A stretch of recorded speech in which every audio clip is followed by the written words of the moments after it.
Tony Clark has been the voice of the players for many, many years.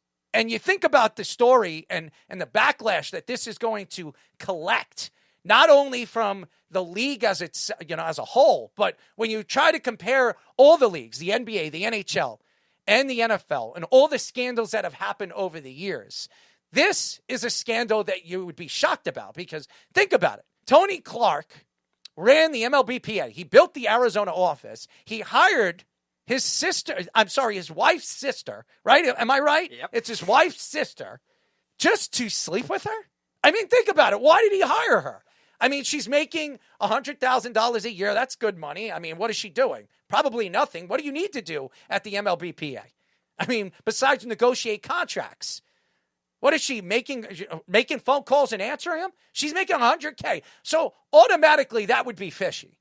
But the fact here is, you look at the MLB and the strike, which could happen at the end of this year. There's no negotiations, and they wanted to start negotiations September 1st. That's what I've heard. And now you bring in Meyer. Now, I know Tarik Skubal came out and he says that it might be in a better position than it ever was with Tony Clark. And that's great. Tarik comes out. He speaks for the players. That's great to hear. But there are more things going on in the MLB that meets the eye. Think about it. With everything that's happened, the betting scandal, the Ohtani scandals we have seen, and it's happened strategically over the last 3 seasons. And now you talk about the deferred Dodgers, which everybody is talking about and speaking about, and the fact that the Dodgers have won back-to-back championships. They've won 3 out of the last 6. They've dominated baseball. Why? Because they figured out a way to manipulate the salaries and the salary cap with deferred money. Now, deferred money's been around forever, but now the league and owners need to look at this as a problem for baseball, because nobody wants to see one team dominate every single year, because they're buying players and getting the players to agree, hey, you know what? We're going to bring you on with a signing bonus of $60 million, but we're not going to pay you for 12 years, or we're going to pay you minimum amount of money because we're all about winning championships. And Tony Clark was set up in a position where he was going to be the face of this negotiations. One of the more important times for baseball to hit it out of the park. Think about it. Literally, hit it out of the park, because baseball has been growing. The WBC is around the corner. This can take baseball to another level. All the stars want to play in the WBC right now. Think about it. Aaron Judge has never played for Team USA. Never. Not in his time here in the major leagues. You think about all the players that have agreed to play in the WBC because they want to play for their stars and stripes. They want to play for their Puerto Rican flag. They want to play for, the Mexican flag, their colors. And it's not like that anymore, because baseball, with all the money these players are being divided out to, there is no salary cap. This is the only sport out of the 4 major sports that doesn't really have a salary cap. And I believe it's been a problem forever. Me and Jabba off air have argued this over and over and over again. Finally, Jabba has agreed with me that something needs to be done with the Dodgers. Now, he never said that the baseball is going to need or should push for a salary cap. But even if they negotiate something with the deferred money, there has to be some kind of cap to the salary. And then you talk about Clark and this scandal and how it affects the negotiations. Well, it affects it enormously. Because if you look at Meyer has not been in these conversations. It's been all Tony Clark. Now you're bringing another front guy, an interim guy. He might not be the guy in the future, but he's there now, where he has the player's ear, and unanimously he has every single player of the MLB PA behind him. And you wonder if he's put in this position to fail. Because baseball, especially the owners, are in the driver's seat. They know that they smell blood, and they know that the situation that the MLB players are going to be in the offseason is either you negotiate a deal that's fair to the owners and fair to the league as a whole, or we're going to go strike. And the players are going to be pushing for it. Why? Because, hey, you know what? If we're in the driver's seat and we're pushing for this, the owners are going to try to push this forward. When the owners are multi-billionaires, do you think the owners give a crap if they sit out 50, 60 games this season, next season, where they're going to get what they want, where there is some kind of cap, where the players aren't going to be making $70, $80 million a year? 100%. And Tony Clark was the middleman. He was the guy that was going to be the driver in this, on this bus. And now the bus is completely crashed with his sister-in-law. Literally crashed with his sister-in-law. I know everybody makes jokes and there's memes out there that it's going to be really awkward Thanksgiving and Christmas. Great. I could give a crap about the Clark family and how they get along with one another inside and out of their house, who's sleeping with whose wife. I mean, this is a soap opera. The fact here is, how does this affect the MLB and negotiations when December 1st comes around? And it's going to come around quick. It always does. Baseball is going to go quick. We're going to have a new champion probably before December. And then we're going to be wondering, where does baseball go? Do they go into 2027 like, what was it, 95, 96 when they went on strike, where they missed practically every part of the season? Or do they come to a negotiation where it makes sense for the owners and it makes sense for the players? And the players are not going to agree to a salary cap. They're just not.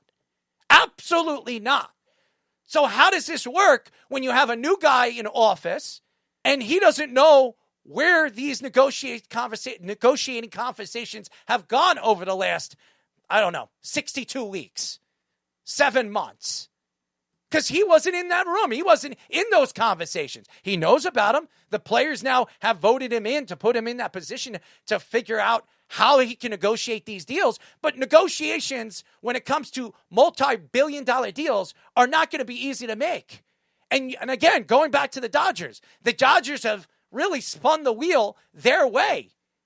And everybody's going to say, like Jabba has said over the last couple of months, he says, well, every team can do what the Dodgers did. Not necessarily. When you bring in players like Friedman or Betts or Ohtani, they got to believe that at the time when they're sitting with negotiations, they got to believe that this team is built good enough to run away with the championship. Now, in the beginning, the Dodgers had to negotiate deals with Mookie Betts and Friedman. They gave them a thought, or they set up a platter, and they had to believe that they were going to finish that food. That food was edible enough to finish the season, to finish everything off, to win championships. Now you think about it, and you look at the Tucker deal. It works for Tucker. It doesn't work for the league. Tucker signed, what was it, a 4 or 5 year deal? 4 years, $240 million. Which he can opt out after the second year. Yep. So he's getting money up front, so he's happy.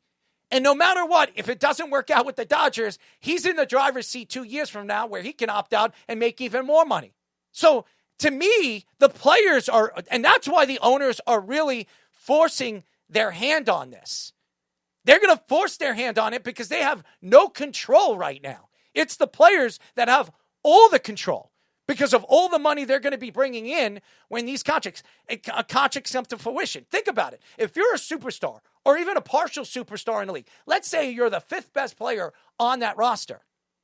Now you're making, those 5th players on that roster are making no less than 30 or 32 million a year.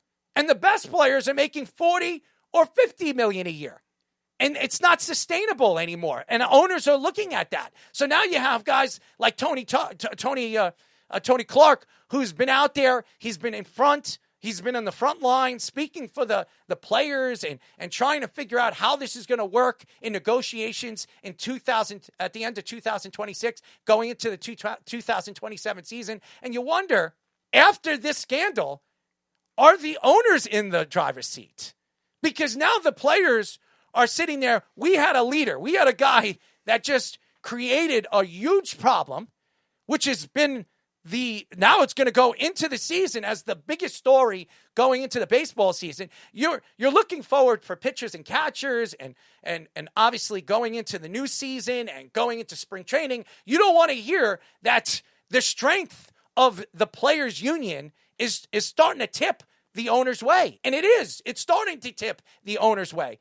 And the commissioner works for the owners. He doesn't work for the players. So the commissioner and Rob Manfred, or Manfred, as Jabba calls him, You sit here and you wonder, how is this going to work with a new representative and the players trusting this new representative who has no understanding of where the negotiations were going? I mean, obviously, he's got all the paperwork. He's got all the players that were in those conversations with Tony Clark to give him information. But he's going to be the guy that's going to be standing there and speaking for the players in front of all these owners and in front of the commissioner of baseball, wondering, how do we protect the players and how do we make sure there's no strike going into 2027? There's no doubt baseball is going on strike. There's no doubt about it. This is just a story that's going to push it for that to happen. Yes. But Tony Clark and the story, and again, we don't know the full story. It just came out. Everybody's making jokes. It is funny. It's laughable because obviously you have a voice, the guy that has been the voice for the players for 10 years now, 8 years now. He's been running the show and figure out negotiations. Remember, what was it, a couple of years ago when we were talking about the minor leagues and what the players are making? And Tony Clark was the guy that negotiated them a little bit more money. He was the guy that stood there and spoke about how important paying these AAA guys was not enough, and how are they going to take care of their families and move forward playing professional baseball? How are they going to last in the minor leagues to be the next superstar in the major leagues? So Tony Clark was the face of that negotiation. Now you would have expected Tony Clark was going to be the guy that's going to change baseball, give baseball an opportunity in this particular predicament that they've put themselves in. And again, the reason why I say the players put themselves in this situation is because they don't want to agree to any salary cap.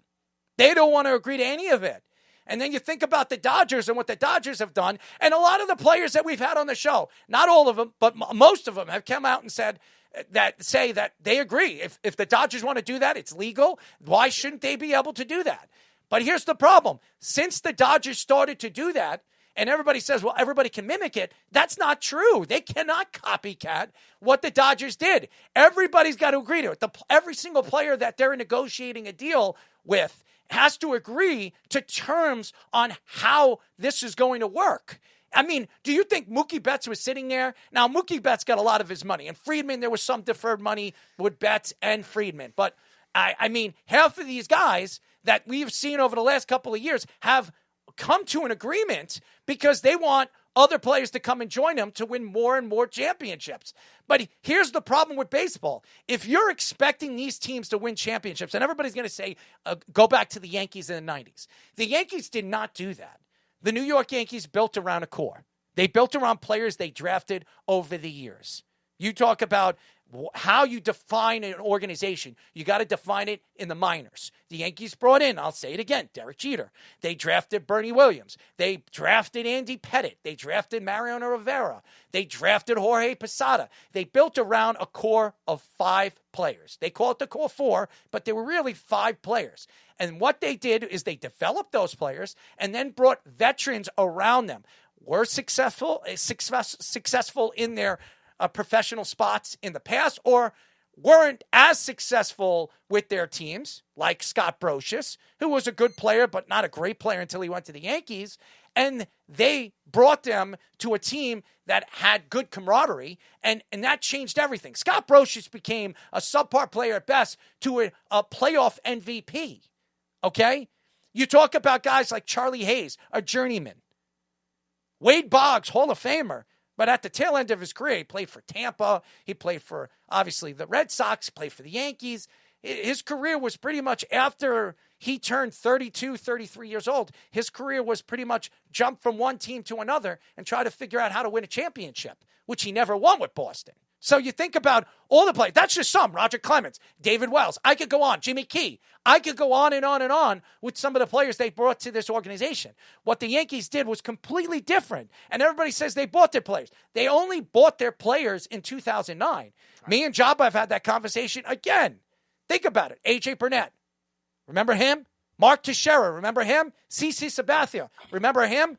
They spent $500 million in an offseason because they wanted to win a championship. Actually, Hal and Hank wanted to win a championship for their father, who passed away in 2010, 2011. They wanted to make sure that their father had an opportunity to experience another championship before he parted ways with the earth. And they did that. But when they made a move for Alex Rodriguez was thrown to the Yankees. They failed, the Red Sox failed to seal the deal, and the Yankees jump in and stole him from them. And over the years, they brought Jason Giambi. They brought players in that didn't succeed. But what the Dodgers have done is completely different. And you're going to say, how? How is it different? Simple. It's very simple. The Dodgers have one guy they drafted on their complete roster and in their lineup. Do you know who that is, Speedy? Paez, I believe. No, it's their catcher. Oh, Smith? Smith is their guy. He's the guy. He was the face of that offense over the last couple of years. They drafted Smith. They put Smith centerfold as their guy that I guess they built around from their organization. And then who did they bring in? They brought in stars. They brought in good players. Hernandez, Edmonds. They brought in all these guys. Friedman, Betts, Ohtani. That's what they did. They bought their way into a championship. Look at their pitching staff. Are any of those guys that were developed by the Dodgers? No, they were not. So when you look at the Dodgers and you compare the Dodgers to the Yankees, they're uncomparable. They're uncomparable because what the Yankees did in the 90s, nobody thought was ever going to be matched. Why? Because baseball is so different now with the rule changes. And even with 162 games, a lot of these managers aren't pitching them every fifth day. They're pitching them every sixth or seventh day because they want to save their arms for the playoffs. It's different. It's completely different because of analytics. War, as we know. We're trying to figure out how analytics bring baseball to the forefront of professional sports, which it has been over the years. I got to give baseball a little bit of credit because they designed ways of adding new statistics and data that makes you sick to your stomach. It really does. I am not a statistician. I'm not a data analysis guy, but I sit here and you're telling me what all these different analytics or different things that have been brought to the forefront that help baseball recognize you as a defensive player, a base stealer, or a power hitter. It makes you sick to your stomach. And then you have guys like Tony Clark, who sits in the back end making all the money, and he's the guy that sits there and listens to the players' woes, that sits there and gives the players some information of what the owners are saying about them, and then goes there and pretty much sleeps with your wife, or sleeps with your girlfriend, or sleeps with your aunt, or sleeps with whoever. I mean, it's pathetic. And now baseball, and I'll say this, the players' union, it's to me, it's set up in a way where I don't know if Myers was the right guy. Unanimously being picked, maybe as a puppet to the players. Yeah. Maybe that's what it is. Unanimously, he was picked because, hey, you know what? We're going to tell you what to say, Meyer, and you're going to do what we tell you to do, and you're going to make millions and millions of dollars. If it doesn't work out, well, we'll find some other idiot to do that too. So I think it's a big problem, and I don't know how this is going to work for the players when these owners, these multi-billionaires are sitting there with their lawyers and telling you, go F yourself. We're in the driver's seat now. Tell Tony Clark to go sleep with your wives. Go tell him to sleep with your aunts or uncles. To me, it's really, really bad for baseball. This is not a story like betting on baseball or steroids, as everybody blew it out of proportion, but this is bad, really bad.